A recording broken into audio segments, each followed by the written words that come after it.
That includes a handful in Europe as well. And by the way, there's one coming up at the end of this month. If you need an excuse to go to Barcelona, last week of this month we'll be there with this show. And so anyhow, we appreciate you being here, and we appreciate the support of the sponsors over all those years, many of them from the beginning. Celigent was here from the beginning with us. Salesforce, which you'll hear from this noon, was here from the beginning of these shows. And we appreciate the support of all the sponsors, some who I'm not going to mention, who have been here many years. Most of these are repeating sponsors. They make this show possible. We appreciate their support very much. So I think I can say without fear of contradiction in this room, at least by someone with a mic, that this is the premier show for the email marketing industry. And thanks to the sponsors and the attendees and all of the speakers and the programmers over the years who have helped make that possible. And thanks, and with that, I'm going to introduce our premier sponsor of this show, Epsilon. They're doing some great fun things here. Dan McDermott, Senior Director of Marketing, is going to tell you about them. And Dan, come on up.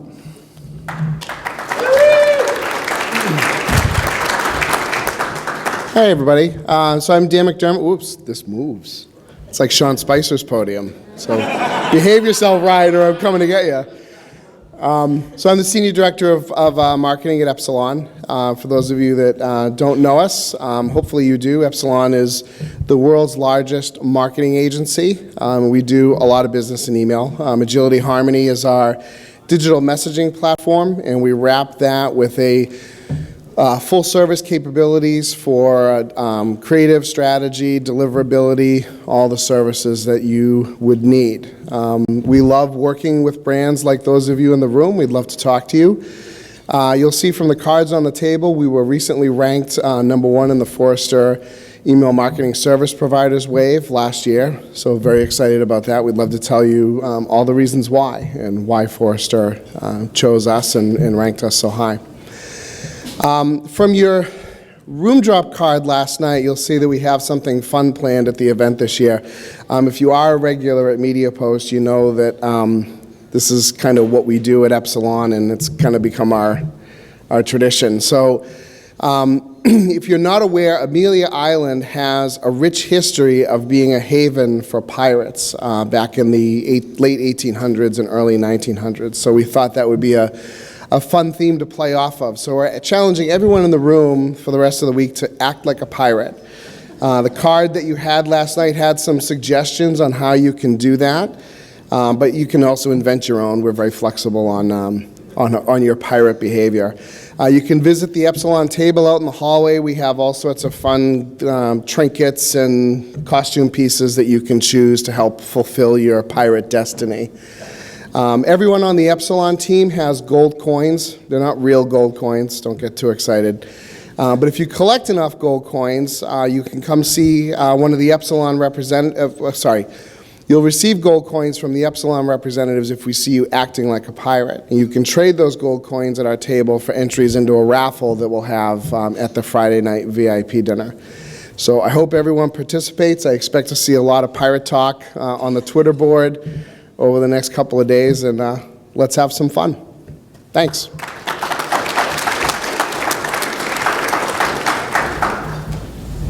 Thanks, Dan. And might I say, arg. Need a gold coin. It's that easy, I think. Okay, so just further word from me. It's really important. A lot of you are, I think 75 or 80% seem to raise their hand when I asked how many were new to this show. The whole point of this show is to participate in all of the various sessions, roundtables, activities in the afternoon, evening events. Some people come to shows like this in beautiful places and go back to their room and work. And I think they must be lonely people. So in any event, come and, or really harassed and busy, but that's, so please be sure to join in. And without further ado, I'm going to introduce the programmer of the show, Steve Smith. He told me this morning somewhat aghast, I think, that he's been doing MediaPost programming for 10 years of shows. That sounds like he's probably an old-timer, but he's sporting a new kind of, dare I say, millennial look with a sort of scruffy growth on his face that I haven't seen before. So he's trying to fit in. And by the way, I'm joking with him, but nobody stays more up to date with trends and important new phenomena in the world of advertising, marketing, and media than Steve Smith. He's your go-to guy if you're interested in what we do here on stage. And here comes Steve. Thank you, Ken. Hi, everybody. Good morning. Welcome back. Thanks for coming back. From the show of hands last night, a lot of you are new to the summit, so I'm going to spend a little bit explaining what we do here and how to get the most out of it. But the theme of this show is keeping the robots human. As we've said, we've already started with one of our main themes for this morning, which is customer-focused and people-based marketing. And one of the things that we'll be doing throughout this morning is talking about how this matters to a lot of different businesses and segments, what that buzzword actually means. And the focus of a lot of this show is the ways in which we point automation and target it at one-to-one marketing rather than just focusing on the gadgetry itself. So there's going to be a lot of talk about the ways in which we translate this technology and all of these tech stacks into real one-to-one marketing and what it means for individual businesses. I wanted to start out by talking a little bit about the summit itself. For those of you who are new to it, the whole structure of this summit is really peer-to-peer exchanges, and that's what we try to maximize here. So everything that happens on stage here before noon is all on the record. It all goes out live over MediaPost.com. If those of you who have friends back at the office that you want to point to some of the stuff going on this morning, they can go and catch it live. We also archive it there, and we're reporting on it and blogging on it. There'll be video follow-up emails about this. Everything off stage, starting at noon, around 12:15, since we're already behind, is off the record, and we start with the roundtables, and that's where the content on stage becomes conversations among all of you, where we really start seeing the ways in which each of you is engaging these topics. I really can't say enough about urging all of you to take part in the roundtables. It's the core of what we do. In fact, in programming this event, one of the things I've been trying to do is take some of that energy that a lot of people enjoy from the roundtables and bring it on stage. And we're going to try a few things over the next few days that do that. And one of those things is where I wanted to start. Many of you in the VIP pool know that you've already heard from me because I sent you emails a few days ago doing a general poll to try to get a sense of where you are on a lot of the concerns and the issues that we are going to be engaging here. And I'm simply, the response, by the way, to this poll was so overwhelming that it's much too much for me to cram into the next few minutes. So I'm going to dance through some of the top line points. I've created a deck. We've already put it online. So if you go back to the agenda online for the event, you'll see it opening remarks. This deck is already there. So you can see some of the comments. Most of these are verbatim from the responses that I got from the poll that I took a few days ago of all of our VIPs. I started with, and of course I got reams and reams of response on this question. What are your chief frustrations? And so many that I had to organize them into various categories. The first of which is just on organization itself. And and you can see here some of the comments coming from a lot of you about how there's still a lot of pushback about the basics of email, about moving it into customer-first marketing and using data to target people. So just convincing leadership of the need for more advanced messaging as some of the themes that emerged here, as well as companies often, several comments about companies leaning too much on email as sort of the primary way in which they expect to make contact with customers. Next slide.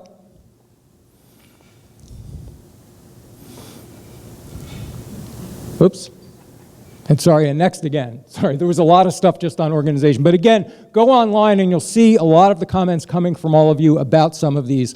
Creative is another big concern, especially troubles with and concerns with scaling and incorporating dynamic creative and feeding that enormous content beast that a lot of these systems are demanding.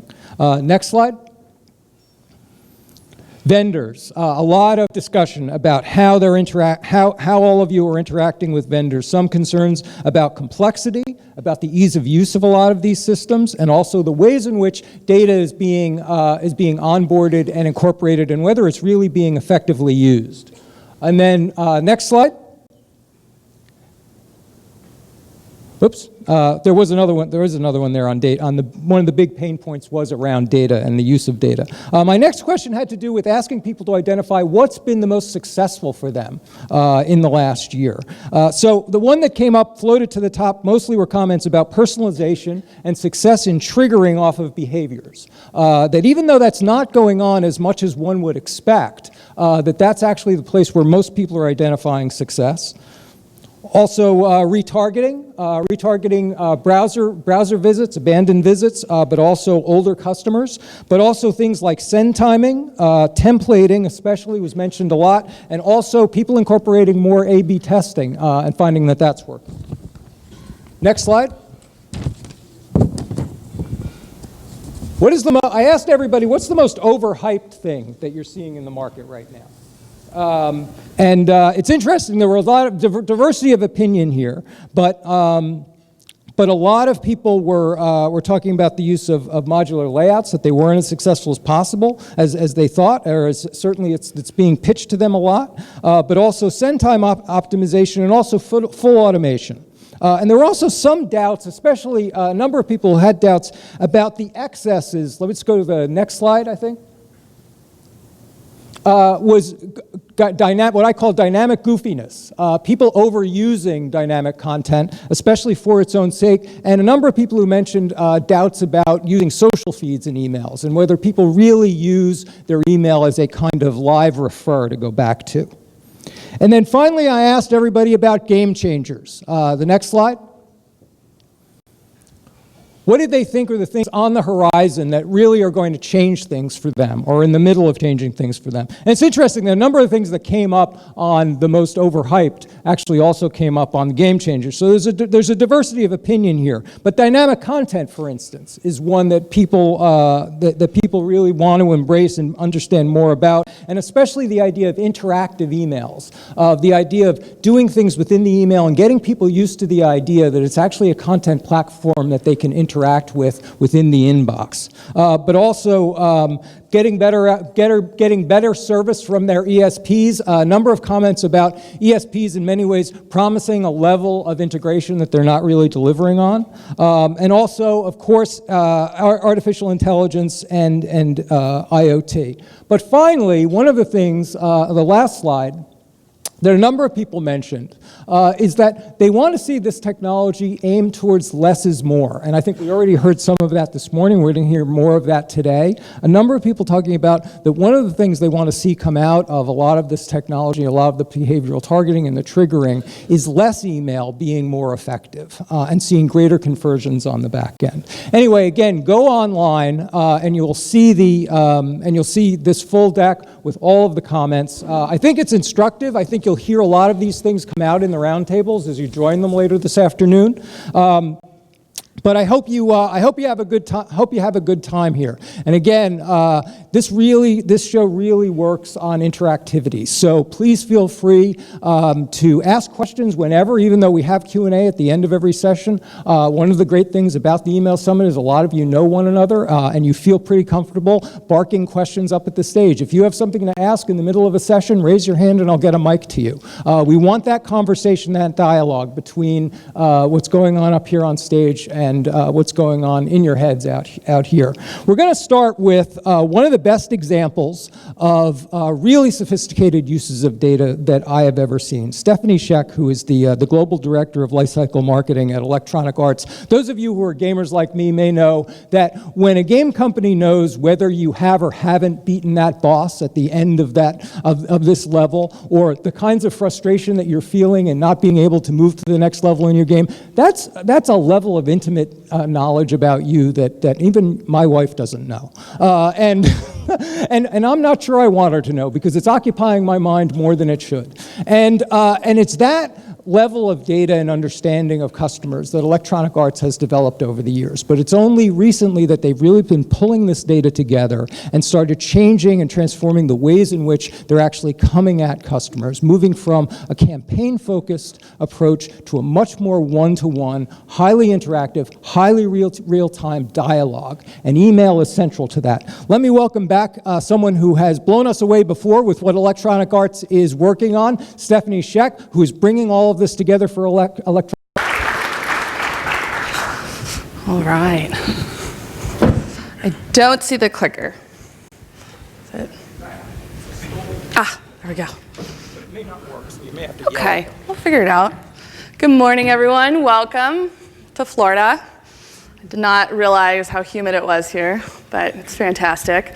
I am based in San Francisco, where our headquarters are at. I haven't been there in probably 2 months because I'm traveling around the world. So I've came from Geneva and then Vancouver and then here. So I feel like it's dinner time. So if we can break out some wine, a steak, I'd feel a lot more ready for this day. Can we actually give it up for the MediaPost guys that put this on? It's a pretty amazing event to pull together in this turnout, and the fact that you guys are here at 8 a.m., which a lot of you guys were on the West Coast time right now, so let's just give them. All right. So I've been with EA for a year and a half now, and we've completely burned to the ground what we used to do from lifecycle marketing and started from scratch. EA is an amazing company that has a wealth of data, but it almost has too much, and you don't know what to do. And we have all these really smart people and these amazing games, and it's like, where do you start? Well, we started on the franchise side with different games and created these complexities upon complexities, and it gets overwhelming, and you can't actually even staff enough people to manage all of these different competing life cycles. So when we go back to the core, it's about relationships, right? There's this notion of life cycles, journeys, progression, but relationships are everything, and especially when we have a product of passion, such as gaming, it's what is that relationship we have with our individual players? And in realizing that at any moment in time, a micro moment in game, in socializing with their friends, in being disappointed with their kill-death ratio, or they purchase the new FIFA 17 and they are not able to score. Like, that emotion changes in a fraction of a second. And so there's no notion of linear progression. It's just where is that player at in that moment, and what is that emotional connection that they're having? And so for us to build truly meaningful one-to-one relationship, it requires us to actually predict and evolve and adapt to that kind of human irrationality. Like, we are very rational, and we pivot and we change and we evolve, and we can go from happy to sad in a fraction of a second. And how, from a marketing standpoint, real time, can you react to that? Because campaigns can't do that. Campaigns that are planned 3-4 months out, like, that is not player first. So EA is a parent brand amongst a family of franchises. Now, when we took a look at our lifecycle campaigns, it was very, very noisy. You lose the brand. Like, what is the relationship that EA has with our players? And it turns out we didn't have one, and we didn't actually have a voice, and we didn't manage this relationship. But instead, we were taxing our players. We were bombarding them. There was all of this noise and this push, and one thing that worked for one franchise in one moment of that life cycle, we applied to everything. And we had no way of managing where that player was at with their moments, with their sentiment, if they were happy, if they were sad. So it's like, where do you start from here? Where do you go? And so we went back to our core purpose, which is inspiring the world to play. And that governs everything that we do. And so if we're thinking, okay, well, what's keeping our players from playing? And that is a very behaviorally driven one-to-one relationship. And it starts with our games.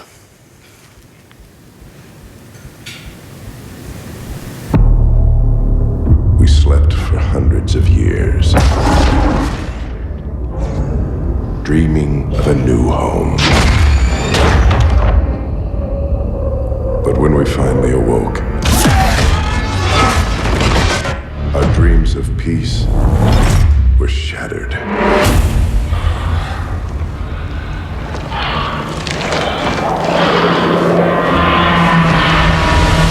Welcome back.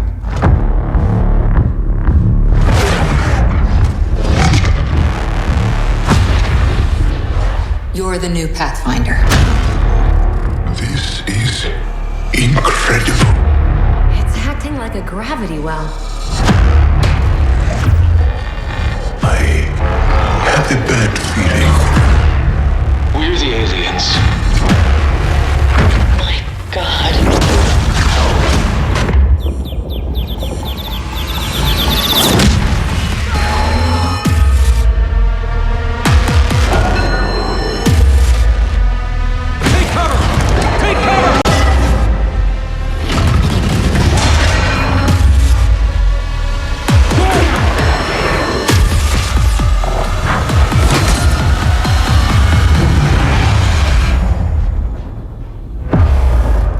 Now I know what makes you special.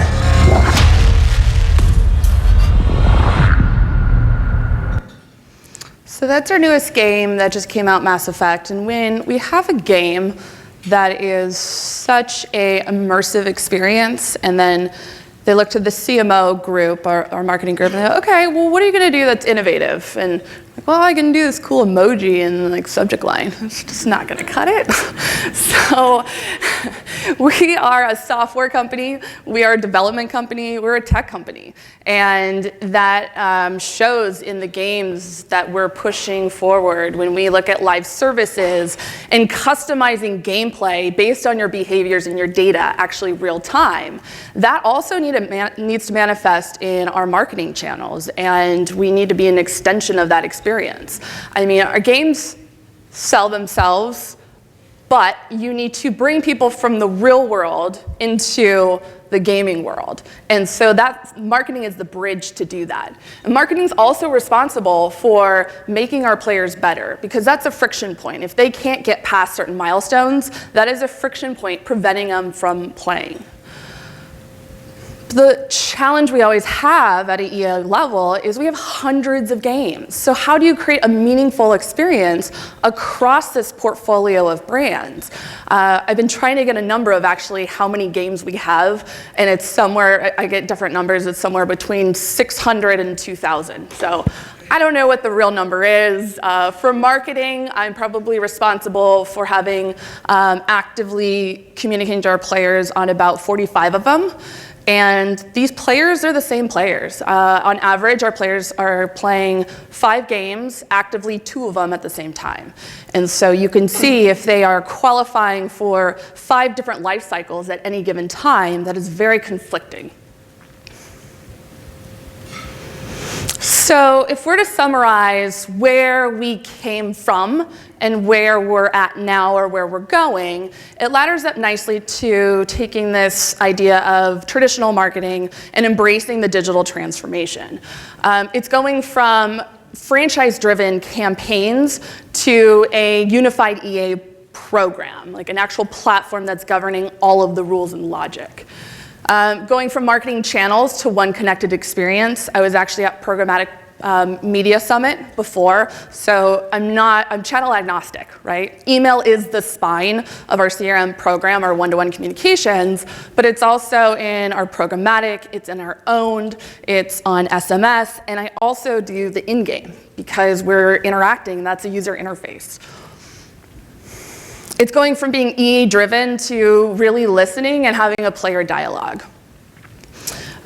Before, because we've had fragmented data sources and different data schemas, and each franchise had their own kind of governing philosophy on managing their own database and what we call the taxonomy around that. So we are only able to use limited data, and now we're going to more contextual use. And it's going from being reactive to being able to be intelligent and being in a place that we actually can utilize AI. It's not like you wake up one day, plug in a feature, and you're like, okay, let's make it smart. Let's start using machine learning. There's a foundation you have to build first before that's even going to be something you can have a discussion around. And even us, we've rebuilt the program. We have marketing automation, but we're still about a year away from that actually making sense to plug in, because we still have so much opportunity with the existing data that we have and the models that we have that are further expanding the platform that we've built. So when we look at one-to-one personalization at scale, it's how do you do that? So we start with a different model. So it's going from campaigns. It's not that campaigns go away, but you need to have an always-on program, and then the campaigns are additive to that program.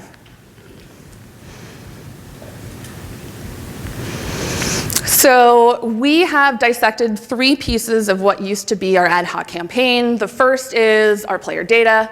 The second is having a content library so that we can have content expiration dates, so that it's not just a one-time push when we have something to say, but we have content that can be active for weeks, months, or even hours. And if a player qualifies for that in the time, it goes out, which extends the use of content. I mean, content, we spend a lot of time on those trailers. We spend a lot of time on content both in-game and out-of-game. And how do we expand that use of it and make sure that more of our players get to use it? Well, it's making it accessible and having this content repository.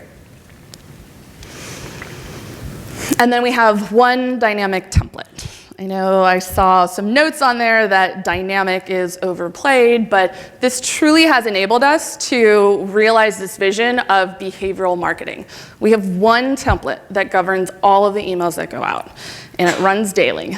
And that one template allows us to have 3 trillion different permutations that could go out every day, which before we were limited to about 19,000 versions for the entire year, with double the resources and probably a fraction of the personalization.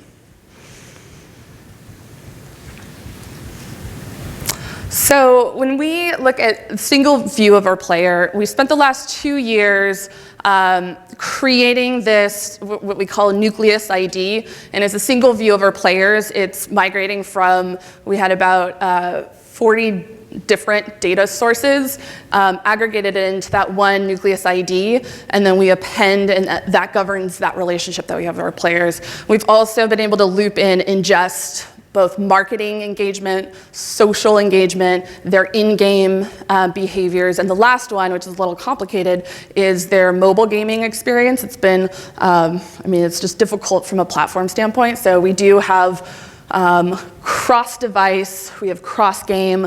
We know things like their profanity tolerance. We know things like their player motivations. Why do they play? Like, what inspires them to play? Is it about completing the story? Is it about the competition? Is it about leading a pack? Is it about becoming a part of a community? And we have all of this data. And again, it's like training the data. Like, you have big data, but where do you start?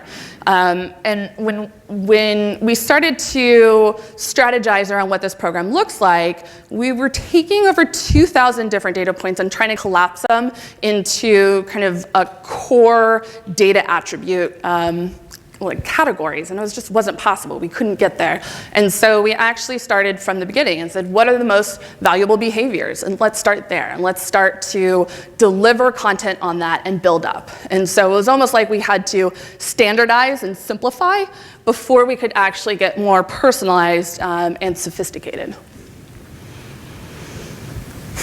So once we have these high-value behaviors, you got to categorize them. Like, what does that mean? Like, what does that tell us about the relationship that we have with our players? And so we've categorized them, and these are not segments. We've moved away from segmentation and cohorts because that, too, is not individual. It's not one-to-one because you're making an assumption and grouping like people and pushing them out. So we're calling them relationship tiers, and it's a categorization. And the first one are our prospects. So this is that they have not entitled a game, they haven't purchased, they're more like what you guys would call hand raisers, or more of the acquisition, and obviously we're trying to get them to purchase. The KPI is growth in both our database and actually converting them from being a hand raiser to purchasing.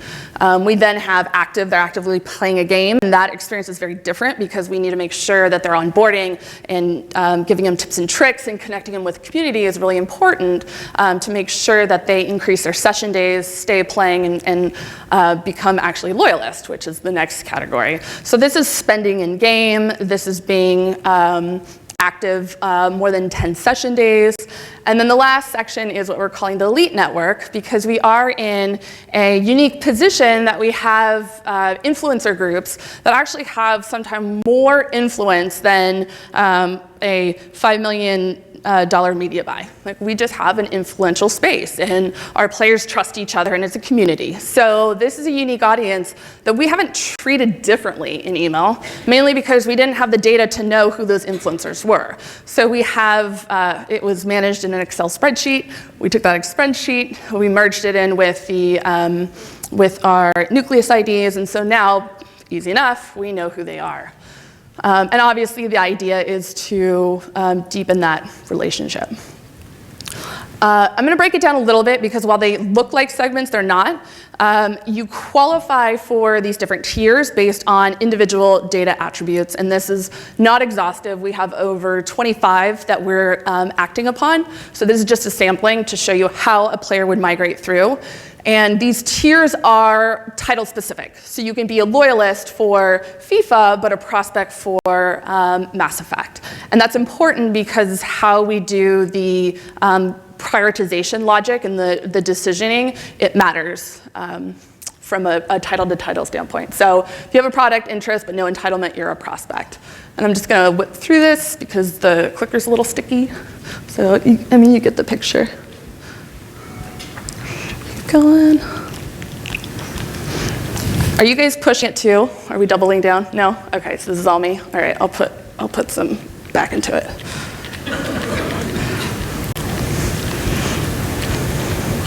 It's a slow progression.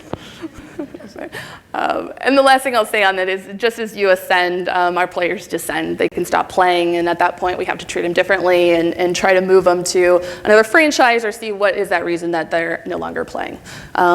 And then it's important on this last one of opted out. This is why, I mean, email, you can't reach everybody. Like, once they're gone, they're gone. So this is why it's so important to connect that governing player strategy with the in-game, with SMS, with push notes, with when they're logged in a known state on EA.com. So we have a lot of channels, and we have a lot of user interfaces where we can reach them. Oh, did I keep going? There's a lot of good stuff right before this. Oh no, okay, there we go, we're good. Okay, so a big piece of it is content, right? We have all this sophisticated data, we have this amazing template, but what is gonna feed it? When we identify the friction point, what that friction point is with the data, we need some kind of content to deliver against to try to get them back and over that friction point. We used to do all of these competing, every time we had something to say, we'd build an email, and it's like, if we have 1,000 emails a month, we couldn't ever scale to get all the messages out there. So we collapsed all of those competing messages and those campaigns into content, right? And then the content is governed by the new template. So the template itself, it looks standard, but on the back end, it's very complicated, and there's a lot of flexibility in it. There's a lot of concern initially that, oh, it's templatized, it looks the same, you lose the kind of voice and the tone and the look and feel of the different franchises. But because of how sophisticated it is and how if there is no headline, the headline doesn't get pulled in. You can have a whole image that changes the entire dynamic of the email. And so it's very flexible. But it also allows us to be nimble and scalable. We can push content live within a day for North America only. We do translate in 30 different languages, so that does take a little time. But if we needed to collapse and just take an image, write a headline, and put a call to action, boom, we can get it out within a couple hours. So I'm going to walk through just how this kind of pulls together. Again, it's illustrative. It's way more complicated in the back end. But let's just say a player in titles FIFA. There you go.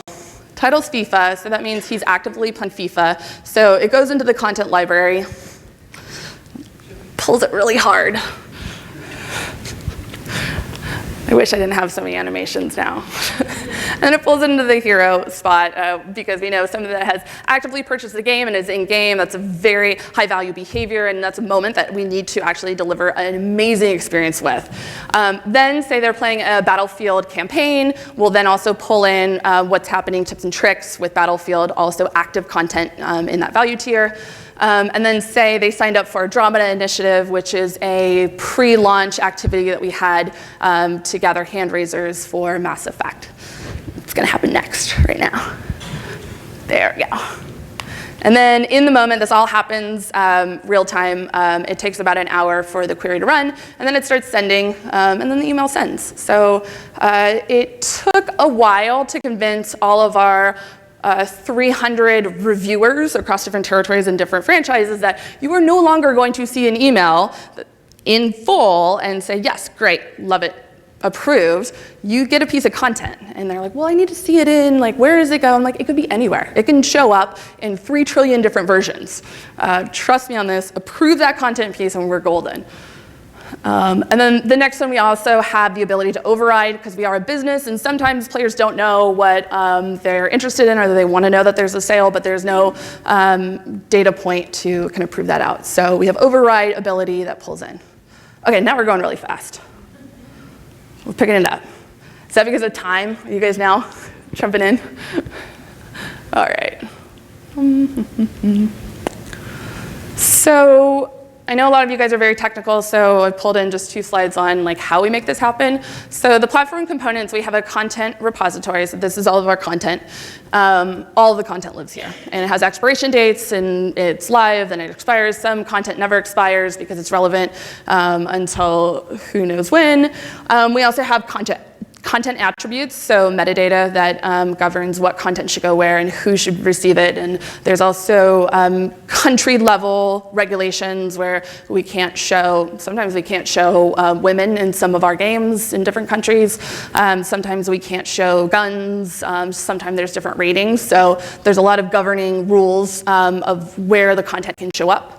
That all happens at the content attribute table. And then the last one is the player attributes. This is where we have all the metadata on our players and which data points that are appended to their nucleus ID that we're going to act on.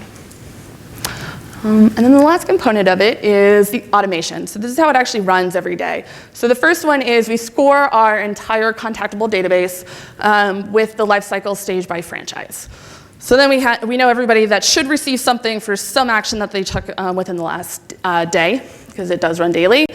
Second, we then have to have prioritization, because if they qualify for 3 pieces of content, which takes priority at the top of the email. Then we listen for qualifying players to match against that. Then we listen for, which one is that? We listen for, it's too light over there. We listen for something, it's important. And then the email sends. So this runs, and it runs on our end internally, and then we feed it to our ESPP to send out. So we tried, because of the volume of data we have and the sophistication on, we don't just have acquisition, we don't have engagement, we don't have churn, we have everything. We have such massive data points and so many moments that we have to react to. Our queries break a lot of the existing off-the-shelf tools that are out there. And so the partners that we work with, we actually have to come up with custom solutions, which is terrifying, but it's also very rewarding, because you're going into it not knowing what the solution is and having to figure it out. I mean, my day consists of just whiteboarding sessions, and sometimes it's just looking at each other like, I don't know. Just like, let's call it a day. I don't know where to go from here. So that leads me with the kind of 4 points as a takeaway. And the first is always lead with your purpose, because you can get lost in the weeds. You can get lost in the noise and the complexities. And being in email marketing, we know more about tech out there, and people that are asking for emails don't know the back end, they don't know the data. They just assume they want something and they ask you for it. So it's always going back to, is this what's right for us? Is this what's best for our consumers or our players? And then own the player experience. So you got to own it across the entire company. It's harder said than done because you have different departments that own different channels. And so we're working right now, while this is now live and running daily on the email channel, we are starting to draft the kind of core or enterprise level SMS strategy, in-game strategy, and EA.com, so that we see the player and we know what best channel to reach them at with what piece of content. And then data governs all of the decisioning. So this is where we do have models, we do have automation, we will plug in AI to allow kind of the data to take over. Again, we're probably 8 to 10 months out from that, but it's going to be an exciting time. And if it's comfortable, you're not doing it right. I mean, the last year, there's so many times it's like, I don't know, somebody tell me, like, is this crazy? Are we crazy? And it turns out we were a little on a couple of things, but it's why it's so important to work with people like you in the industry and the different partners that we have and really push the platform, because collectively, marketing, email marketing is innovative and pretty far out there, even when you look at like DMPs and own channels and social. Like, email, I think, is leading the charge. Thank you.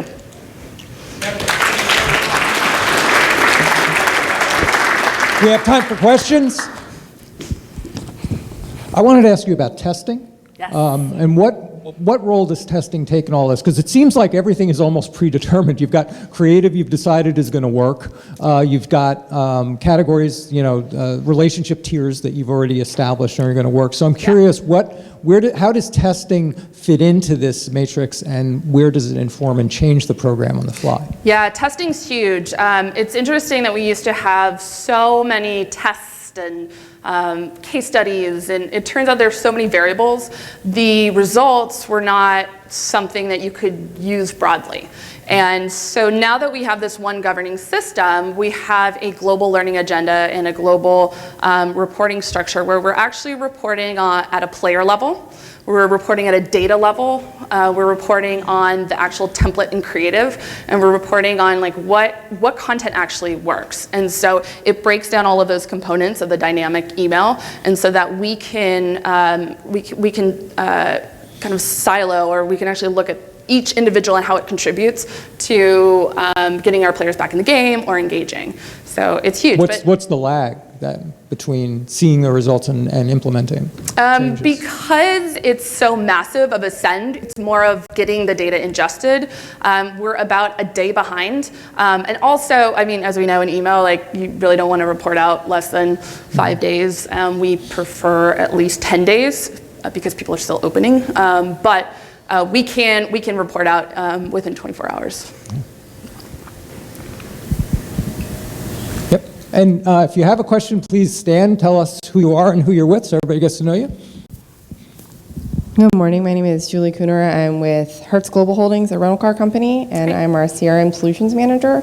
So my question is about your data. You mentioned that you're running queries to take about an hour to run and that you have massive amounts of data. Where are you storing this data? Is it in your ESP or in an external database? How do you get this massive amounts of data into one place to actually query it for the segmentation that you're sending? Yeah, no, that's a great question. We have a couple places where it lives. Because we're a gaming company and we actually need that real-time data available to power the games as the games are running. We have a marketing database that sits outside that pulls from. Now, some of it is, some bypasses the daily query run. It's more of the data we need to know more immediately that we want to react on. So all of the queries that run, they run on our systems, and then we push it into the marketing cloud we use. So yeah, there's different moments of time that that it runs, but yeah, a lot of it does sit with the marketing cloud and happen there because we can't risk slowing down the gaming engine.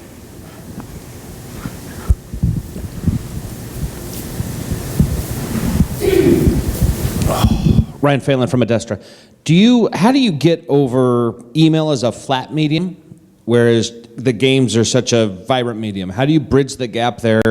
The expectations of your end user, video and email, do you use that? I mean, what's the dichotomy in how you do that? Yeah, so we've actually learned that our players just want to be the first to know.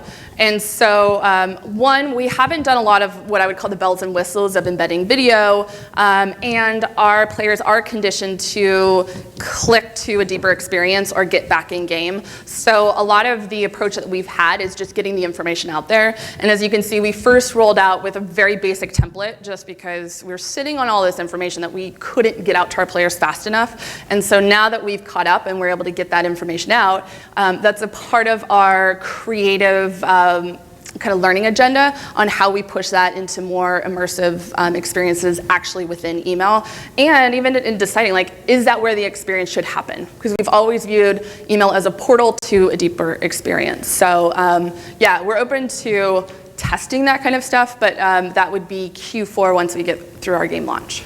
Okay, thank you. Since relationship tiers are so much a part of this, and you're starting by categorizing people by the nature of the relationship with EI, whether they're prospects or whether they're in-game, whether they're elite, how are you prioritizing those different values and making sure that, obviously there are a lot of these emails that could make more money for you right away. Yep. And how are you prioritizing and valuing differentially those elite players who are just in game and going to stay in game, and the value of that loyalty relative to that immediate conversion that's going to add to the bottom line? Yeah, that's a continual debate. So we've gone in with a couple KPIs. Some of them tied to session days and getting players back in the game, which there's a end state of being monetarily more beneficial for us. But we're a publicly traded company, and so we look at that bottom line, how many games were sold. And so it is a constant battle of, do we allow the player behaviors to determine what content they get? And it's kind of controversial when we have that override content, when we have, like, when we as EA determined we're going to serve you something. It's a very business-driven decision. And so we're testing into, like, is that something that hurts or helps?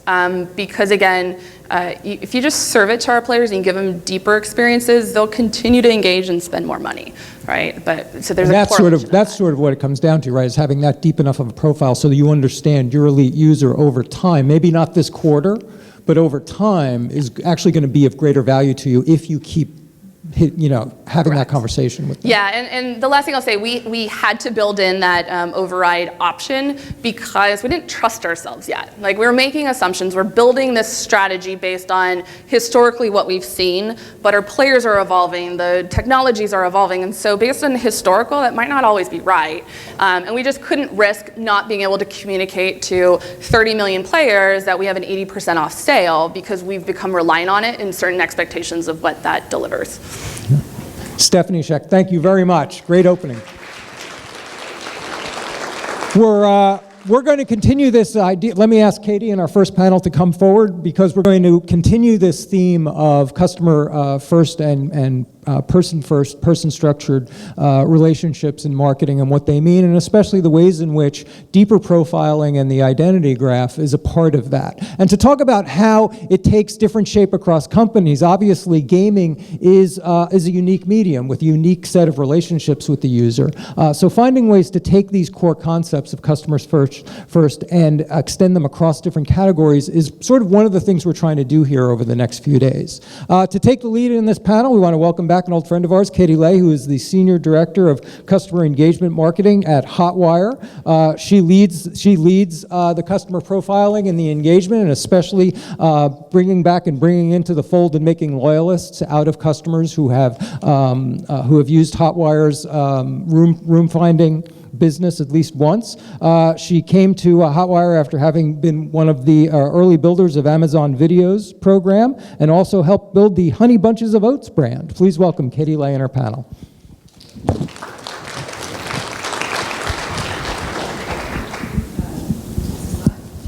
Hang on 1 second, we'll turn you on.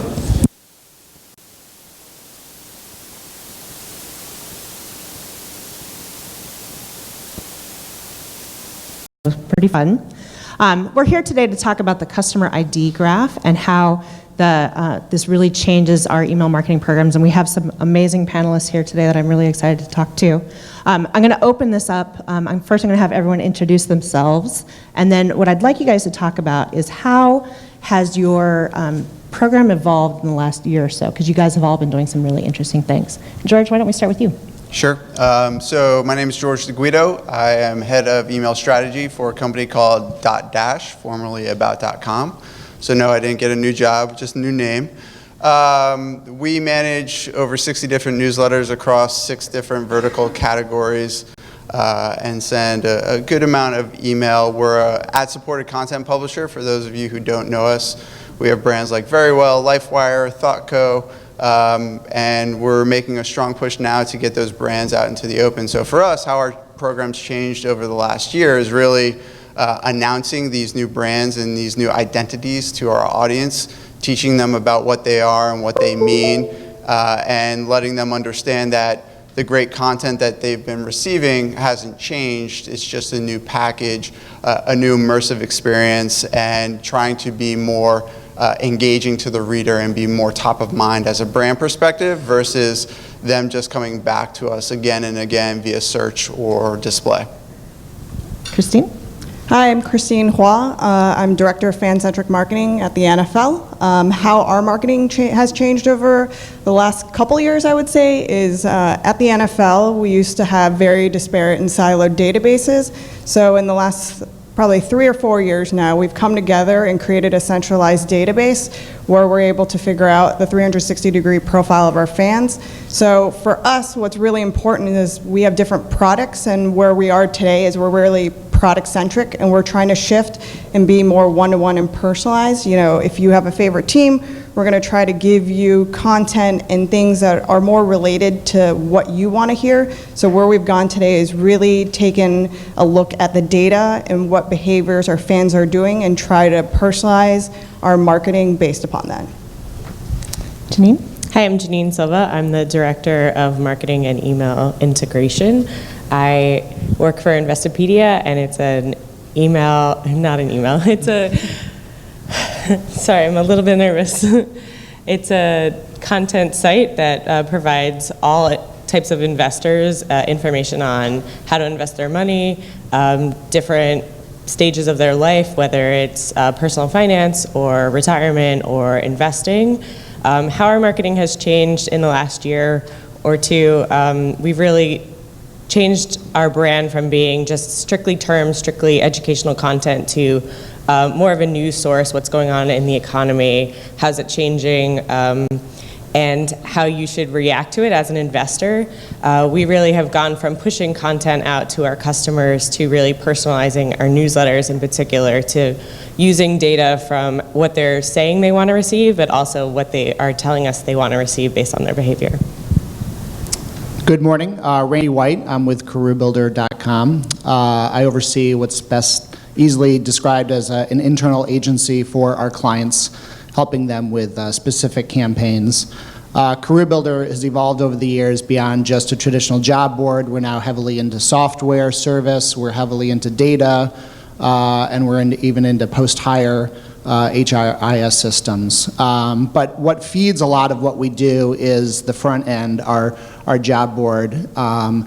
And email is a critical part of that, and I think what's changed over the last year is our realization that we need to, and this has been a common theme, be less focused on us and a lot more focused on our consumers. And so, in addition to, we're almost where the NFL is in terms of getting everything into one singular silo, as opposed to many, many different silos. But it's what else can what else does a candidate need along that journey, right? Beyond just, here's the perfect job, right? I mean, that's great, but there's a lot of other things in terms of betterments, advancing themselves, salary, understanding what type of education do I need to get to the next level, and feeding that all into a personalized message.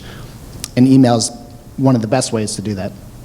And Randy, that's actually a really interesting point that I'd like you to share with the audience here today. You talked a lot in our earlier conversations about how you are identifying what customers want next when they don't necessarily know what they might be in terms of job advancement.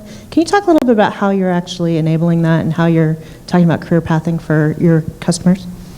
Yeah, so I mean, we send out a lot of job recommendations. We know a lot about what customers tell us they want. In terms of when they register with us, here's their resume. We can send them jobs that are specifically what they're looking for. We can also recommend jobs based on crowdsourcing. People like you applied to the same job. Here are other similar jobs that those folks applied to. Maybe you'd like them as well. But beyond that, it is, let's say I'm a customer service rep, right? And that's what I'm telling CareerBuilder I want, is that next customer service rep that might pay an extra 50 cents or $1 an hour. And a lot of folks want that. But a lot of folks might want career advancement. And so we know that with a little bit of, let's say, training, you can become a technical service rep. That might pay you 50% more. That might get you to that next career advancement. And here's that career path beyond that, right? So without that next step, without that training, you're never going to get to the career goals that you're looking for. And so we know that's where data brings in. We can bring in all this external data. We have a data services company that will tell us what is that next job, what's the training that that next job will provide you. I'm sorry, what does that next job level, what type of training is needed, and what will that get you? Let's say in Chicago, right? So if you're in Chicago, here's the demand for that job, here's how much more that job will actually pay, and so if you take 3 months and get this additional training, that's going to better prepare you for that next job. And by the way, here's all the companies that are looking for folks with that job opportunity. So that's been a huge, not just way for us to engage better with our clients, but it's something that our candidates, but it's something that our clients are desperate for because there's huge supply and demand shortages. So in areas where companies are saying there's just not enough supply of candidates, we have to actually help build new supplies of these candidates, and so it's been a huge boon for our employer customers as well. Great. And building on that sort of personalization experience, Christine, you had talked about some very interesting things about how you're managing your fan base based on where they are in terms of their life cycle and early stage versus late stage fans. Can you talk a little bit more about that?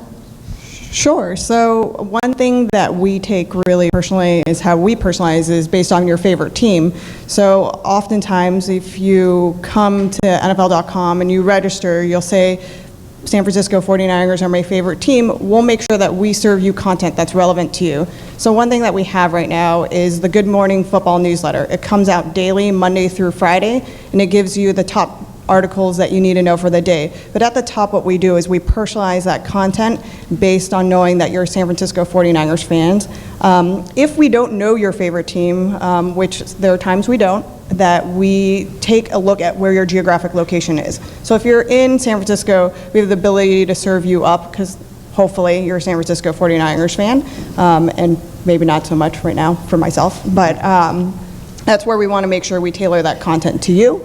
In our early stages, I would say that we don't necessarily know where you're from, so we're not quite sure how we should personalize you, but we take a look at your behavior. So if, for example, we take a look that, oh, we've noticed that you sign up for fantasy football, we've noticed you've consumed a lot of video content, maybe we'll tell you to maybe subscribe to Game Pass Domestic, which is one of our video products. So we take a look at those behaviors, and that's how we personalize and target accordingly. Right? And George, you've also done some really interesting things with personalization around behavior, but not just on individual things that people are interacting with, but time of day. Can you talk a little bit about that? Yeah, so for us as a content provider, a lot of different people are coming to us for a specific intent, right? So a lot of our traffic's driven by search and it's intent-driven traffic. So for us, it's important to not only look at what users are looking at from a content perspective, but when they're looking at it, and taking that into consideration when we do move forward with personalization. So for example, I have young kids. They're up a lot in the middle of the night right now. So I'm surfing the web. I'm on sites. I'm looking at different things. My search behavior at 3 in the morning is a lot different than my search behavior at 3 in the afternoon. So for us, it's important to take that into consideration, because if we put something together from an email perspective and send something out that's completely off base with whatever our users are really interested in, it's just going to be a disengaging factor for that user and not allow us to continue that dialogue and continue to show that user that we actually know what they really care about and not what they're doing to pass their time while their child is crying their heads off, trying to go to sleep. So it's really important for us to take weight against those interest profiles, against that behavioral activity, and then put that all into place into our newsletters to make sure that we're giving the user the best experience. And Janine, you had also talked about how you've consolidated 6 mails or 6 silos into one. Can you talk about how you've done that and the challenges there? Sure. We basically blew up our newsletter strategy from going to different verticalized newsletters to bringing them into one personalized newsletter.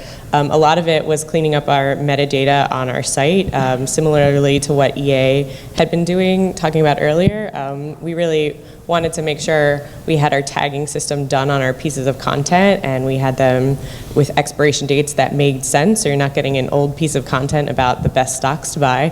That's not helpful a year from now. So we started with the metadata, cleaning that up for our content, and then we really created these interest profiles on people based on their behavior. If you're reading an article about 401k, we're going to serve you up pieces of content about retirement and not necessarily about ETFs. That's one of the ways we've personalized our newsletter. The other way is we've asked people, what are you interested in? They have the opportunity on our site to say, I would like to volunteer for retirement content. So we sort of blend the two behavioral pieces of data with what people are actually saying. I tend to find that they can be very different, so it's important to combine both of them for us.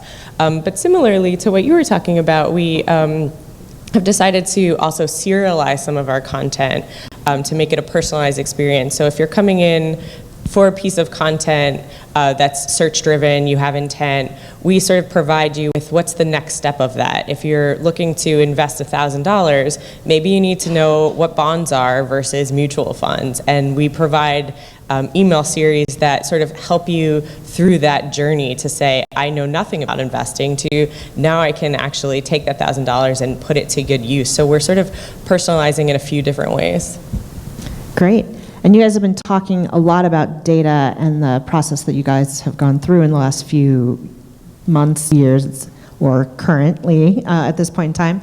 Can you talk about some of the challenges and pitfalls and some of the things that you would keep in mind as you go through an experience like this, if you were to start now? Let's start with you, George.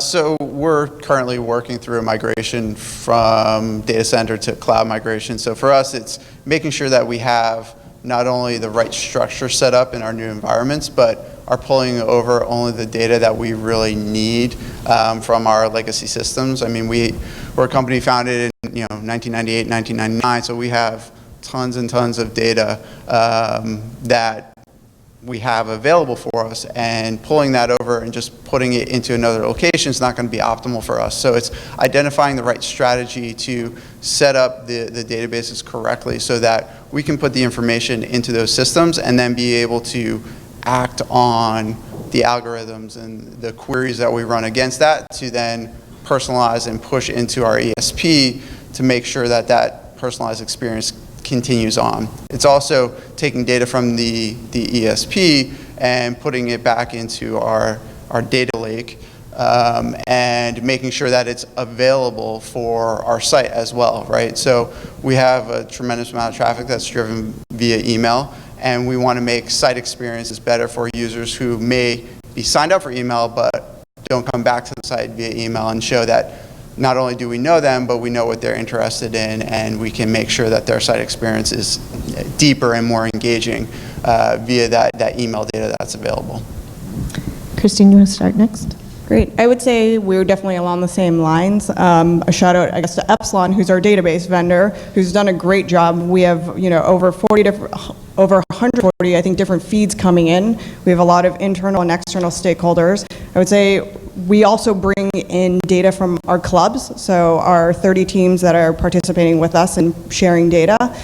So there's kind of a lot to go through for our end, and I would say over the last couple of years it's definitely been a huge feat, but one of our biggest things is making sure we're really agile and flexible in using that data. I would say part of the problem that we tend to have is we're so data rich, but we're really delivery poor, and I think that's where we struggle with what do we actually want to serve our fans and at the right time and on the right channel. I think oftentimes, the whole theme, and everybody here can understand, is that let's, send out a Thursday night football to everybody for the Jags and Titans game. Well, let's be honest here, no one really wants to get an email about Jaguars playing the Titans on Thursday night. So I think what we really want to make sure is that, all right, let's maybe, tailor that back and target it maybe only to Jaguars and Titans fans. Let's take the data as okay, are these fans actually opening these emails, or are they going on NFL.com and taking a look at content, or are they on NFL mobile? I think that's one thing that we're really trying to use our data and really understand is where do we target our fans and in what manner and what channel makes the most sense. Janine? Sure. As we've added more products to Investopedia, it's become a little bit cumbersome to decide, okay, you're not just a siloed email customer, right? You could be on our site asking an advisor a question about how to invest. You could be our new Academy customer rather. And so we want to make sure that we're tailoring the experience to not only just our email openers, but also who are you in relationship to Investopedia. You're not only using one product, but you're using all of these other products. So we want to make sure that we're sort of aligned, and I think getting that data from the different stakeholders has been sometimes challenging. It's not just we want to email about this one particular product. Email doesn't save all, and sometimes I have to tell that to people in our company. So that's a little bit of a challenge, but really we want to make sure that we're hitting somebody at the right time and we're treating them as a person who's complex. They're not just an email subscriber. They are a casual web surfer and they could be interested in taking a finance course later on down the road. And so that's where we're really headed. And Randy, I know you've been through a big one recently, bringing your data together.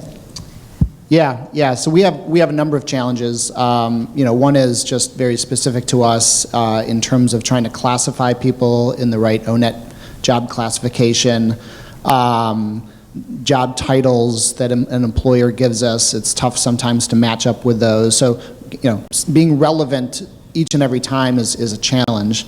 It's easy for us to collect education level, years of experience, certain skill sets that you have. Those are kind of easy, but it's just some of the things that really make the biggest difference in terms of making that one-to-one match. It's challenging to kind of get it right on both sides. Keeping data fresh, I think something that would be immensely helpful is sometimes letting, just let us know if you got a job, right? That would actually be very helpful for us to know, because then we might not send you an email for a few months. You probably at least want to give this new job a shot. So there's some challenges there, but by far the biggest is getting all of our data together into one silo. We're right in the throes of it. We're working with a few folks to do it as we speak. But we send out, we rely heavily on email for engagement, and so the fact that we don't know how many times each silo is sending out emails, and within each silo there are rules, but one person might get 8 different emails. They should all be smart and relevant, but they're not all working as one. And so we are, I would say this time next year we'll have great strides on having that full candidate life cycle. I mean, one thing we do is there is a definite life cycle to finding a career, and so we have made a lot of strides on that. But again, that's just one silo. It would be great if everything is talking together. And since you're in the middle of it right now, what's the advice that you give to someone who's about to embark on this?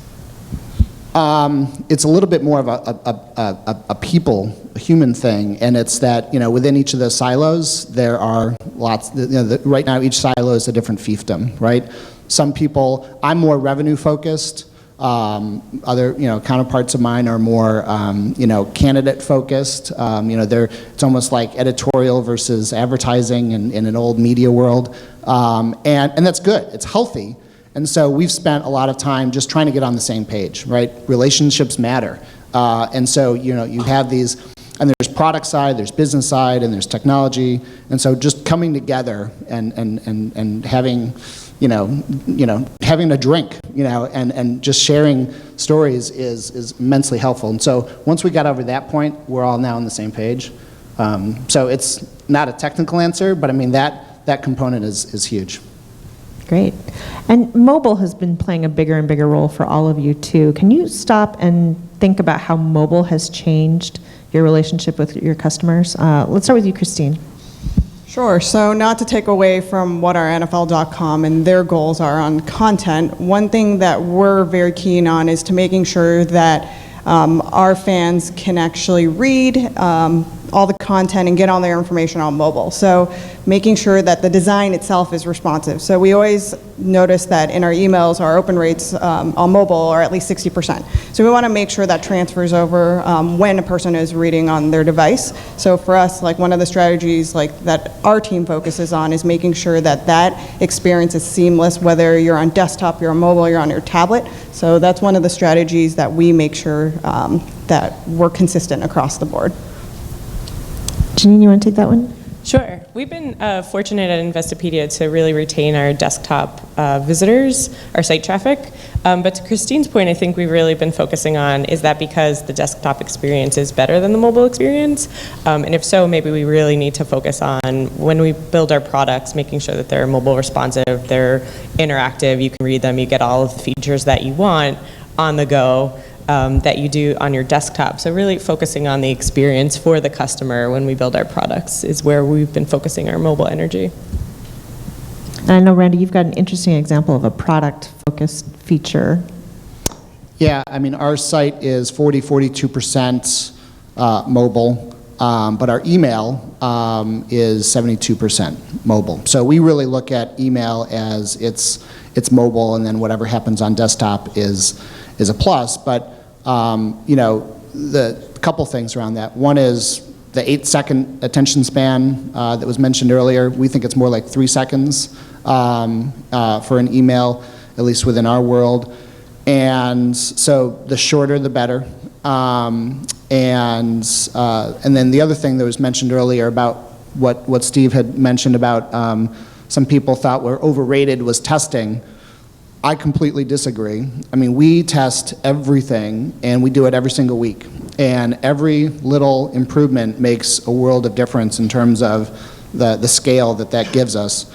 But in our world in particular, one downside is that if I bet most of you have no way to really store your resume on your phone, right?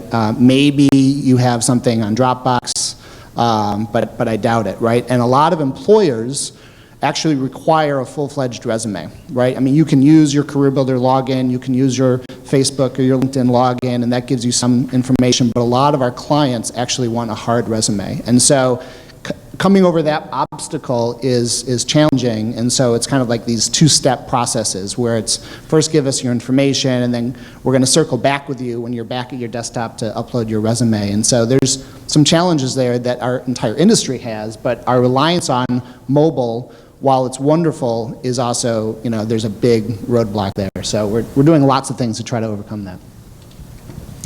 Yeah, so for us, as we launched our new brands, we really thought mobile first from a user experience because we don't have app experiences for our brands. But if you look at our desktop site, on your computers, what you'll see missing a lot of times is a sign up for email. It's something that we really thought long and hard about, and are still thinking long and hard about what's the best opportunity for us to acquire. So when we were looking at mobile, we thought it's a great opportunity for us to move forward with acquisition because 60% of our email opens are generated via a mobile device. So it was important for us to take that concept and say, okay, if more of our users are going mobile first, we need to be able to acquire new subscribers from that mobile experience. So we've launched new things like in article native acquisition widgets. We launched a one-tap subscribe option on our mobile sites that allow users to send us an email and tell us what newsletter they want to subscribe to.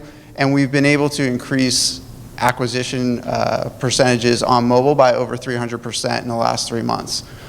So coming from a channel where it's really difficult to type in your email address, sign up for a newsletter, and take that experience all the way through, we've been able to simplify it and see great improvements from that perspective. But it's also something that we're considering when we design, when we look at articles to include the images that we're including, is knowing that mobile is such a prominent player right now to change kind of the way we're thinking about just the email landscape and making sure that we think mobile first, desktop second. And you guys have all been doing an enormous amount of personalization. You know an enormous about your customers. One of the potential downfalls is over-personalization and telling customers you know too much about them. So how do you guys guard against that? I'll start with you, Christine. I know you've been thinking about this a lot. The reason I've been thinking about this a lot is because my boss, we have a live events app called Fan Mobile Pass, and recently we do it at Draft. And funny enough, what he always likes to do is, what you can do is similar to like your Delta boarding pass. It's a QR code that you scan in at different activations. Well, he always jokes and says, well, when a fan scans in, you want to say, hello, Aiden. I'm like, thanks for being a Jets season ticket holder. Thanks for playing fantasy football. Thanks for, and I always laugh and chuckle, go, oh my God, that's so big brotherly. Like, how does the NFL know so much information about me? That scares me. And I always laugh and say, okay, maybe, we can do personalization, because we actually did see a mother scan multiple QR codes because she just wanted to see her children's name pop up and say, hi, Janine. Hi, George. Hi, Randy. So she kept scanning. So I was like, that was, fascinating to me. So I think for us, it's maybe figuring out what's the right time and the right message to be sending, even though you have all this information about a person. I think for us, because we have so many different products, we don't want to be like, thanks for playing fantasy football. Thanks for being a Jet season ticket holder. Thanks, like all in one email. I think if you send it at the right time, it makes sense. So like for us, let's say the season's about to kick off, we'll be like, thanks, Christine, for being a San Francisco 49er season ticket holder. Here's all the great things that we're going to have this season. And maybe, during kickoff week, it was like, hey, do you want to play fantasy football? I think there's a time and a relevant place to be putting all these messaging and personalization, not to be big brotherly. Janine, do you want to take that too, since you're talking about such a sensitive topic for many people? Sure. I think at Investopedia, we don't ask for too much personal information because I think money can be really sensitive to people. I also think that we try hard to tell our customers, this is how your data is going to be used based on your behavior on our site. You'll get a personalized newsletter. So it's really transparency that I think our customers know us for and trust us for. I don't know that sending an email that says, use your $100,000 for this reason would be to our benefit. I think that would be overstepping as a brand. So I think, to Christine's point, there's a time and place for personalization that really works for people, but it's being sensitive that these are actual people, they aren't data points. Randy, you want to take that too? Yeah, I mean, we're fortunate that people entrust us with a lot of data. So we take that very seriously. And if they give us 21 points of data about themselves, that's fantastic. One potential downside is sometimes their perfect job and what they're asking for is way too narrow, right? So have that perfect job, especially if they're looking at a company in their local area. And so we try to supplement that with, again, other recommended jobs that you might be interested in, as well as some additional information that's relevant, but it might not be something that they would normally consider in terms of additional, here's some training, here are some aspirational jobs, here are some, kind of salary trends and other supply and demand trends in your local market. And so, again, it's personalized, but our worry sometimes is that someone is so specific about their needs that we're just not going to be able to deliver anything to them, so we supplement that with other information. And you're dealing with health information. Yeah, so I mean, For us, I think Christine hit it on the head. There's a time and a place for that personalization to not come over as big brotherly, as she mentioned. For us, it's more about subtlety in that personalization, so not hitting you over the head with, hey, we know all this stuff about you, let's just throw it in your face.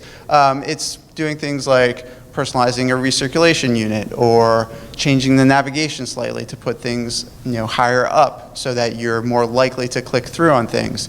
For us, for our brands, we deal with health information, we deal with personal finance information, we deal with tech information. So it's important for us to make sure that, again, we don't hit you over the head with the information that we do know, and plus, most of our information isn't first party, it's derived information based on behavior. So we don't know exactly why you might be interested in a certain topic at a certain point. We just know that the interest is there. So we need to just be careful about how heavy a hand we play with those interests and make sure that there's a good mix of new content, engaging content, popular content, as well as those recommendations so that we provide that immersive experience. Great. And one wrap-up question for all of you. As you guys are looking to the future of customer-first marketing and the future of where you anticipate being, what do you think is most important to focus on next? We'll start with you, George. That's a tough one. So for us, we're looking more into notification-based content delivery. So we're playing a lot in the browser push notification space right now with a few of our verticals. We'll look to kind of mobile push next to see if we can't get and drive more engagement in that channel. We're starting to test with, instead of sending an email, sending a push notification, more singular content, but higher engagement metrics and building that audience to see if that is a good traffic driver for us. But that's kind of where we're looking next as we continue to build out our programs is we want to be where the consumer is, and we want to test new technologies to see, okay, are our users on Snapchat? Should we build a discovery channel? Are they on Instagram? Should we be doing more stories? So we're really trying to test into these different emerging channels to see where our customers are and making sure that we have a presence for each one of our brands in each one of those channels. So for us, I would say we're trying to look into being a one brand voice. Right now, just due to the vast diversity of all of our products, we need to have a consistent brand voice. And one thing, obviously, is if you guys are fans of the NFL, you're a fan of the club and not the league. So we really want to showcase the content and just what it is to be a fan of the NFL and the passion that comes through the game. So for us, I think a lot of it is to be consistent across the brand and just have the one voice. And then obviously, as George had mentioned, is to really be relevant and then push the envelope on different channels besides email. Look into push notifications, look into social, things like that. And TV obviously is very big for us. So I think for us, we really need to have the one brand voice and really push the envelope on what the NFL is doing and, go back to the core of what we believe in is the game of football and not necessarily for business reasons. For Investopedia, we're really focused on acquiring in a personalized way. So if you're coming in from a certain channel, we might try and acquire you for a specific product. I think connecting people with intent to what's next for them is important for Investopedia, and I think similarly to George and Christine, maybe that's not email. We do a lot of dry testing to say, should we do mobile notification? Should we do push? You tell us. Which is really customer focused or customer first, rather than saying, we got to go get ourselves a Snapchat channel when really our audience might not be there. So I think listening to where people are and acquiring them where they are in their journey is where we're going. Ours is simply to get on one platform. That'll be fantastic when it happens. But I think similar to Janine, my career is important to me, and there's just something about being overly aggressive with communication, especially as you get into SMS, possibly push. So I think our approach is in the future to be very customer centric. Ask them.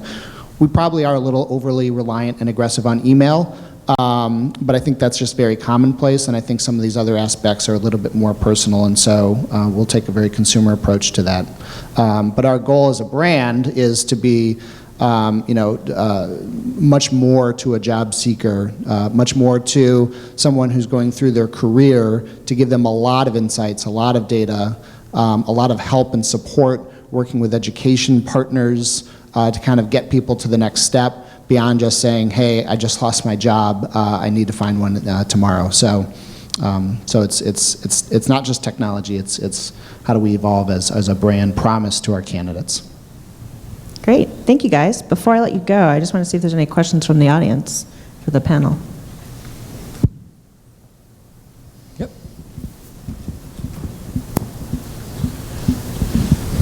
Hi, I'm Anthony Siciliano. I'm CRM production manager with Thrifty Rent-A-Car under the Hertz Corporation.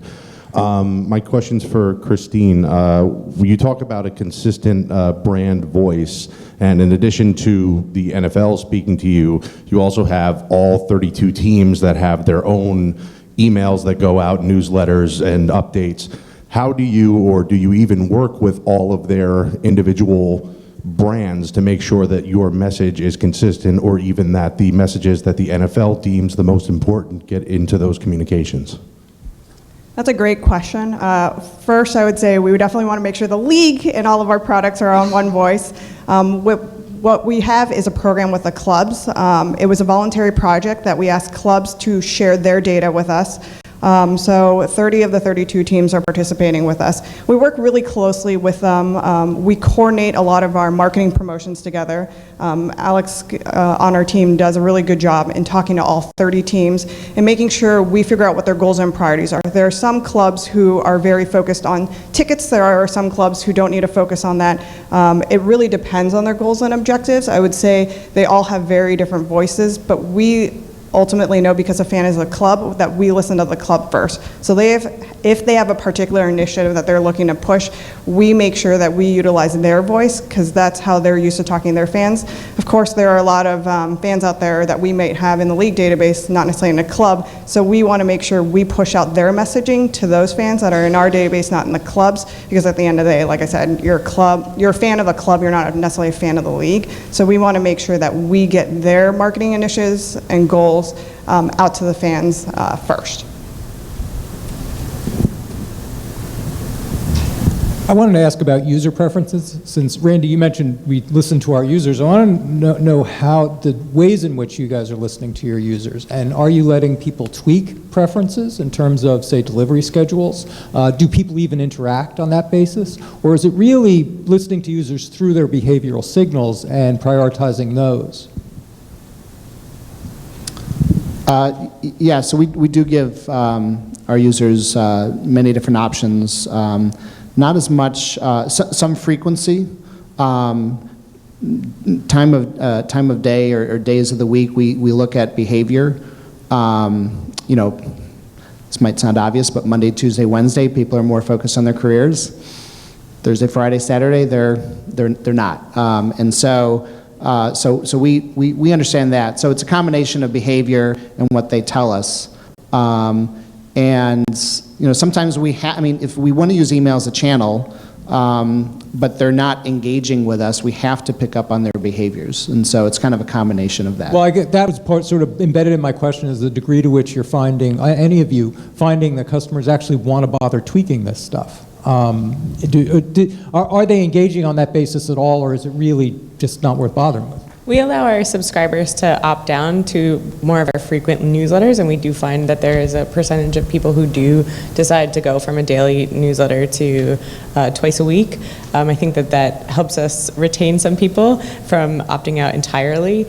So we do find that there's a good percentage of people who do that, but we also listen to behavior too, right? And so if over a period of time people stop engaging, we suppress their frequency. And when they increase their behavior, then we ramp up their sends too.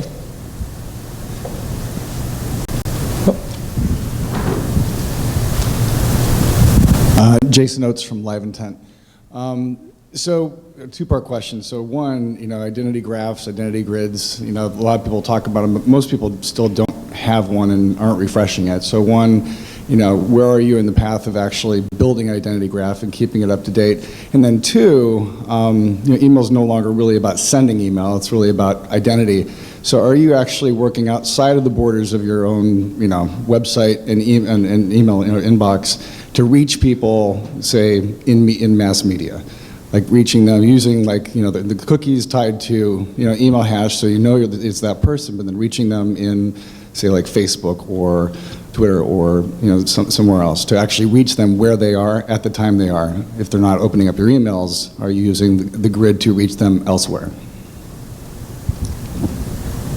So I'll take it. So we're just starting to build our identity graph. As I mentioned, we're migrating to a cloud database infrastructure, and we're starting from the ground up and really starting to build that. In terms of reaching out to our audience in other places, yeah, we're just starting to test that and using Hash, using Facebook, using Display and other partners, seeing if we can get in front of our subscribers in different areas that they might not be coming directly to our site. So we're looking at any and all ways to drive traffic to our sites that are not search specific, and that's going to be a big one for us, we think, as we move forward and start building that identity graph to make sure that we're in front of our consumers where they're interacting with media. Well, we're going to extend this in our roundtable at the end of the morning. Katie and panel, thanks for opening it up.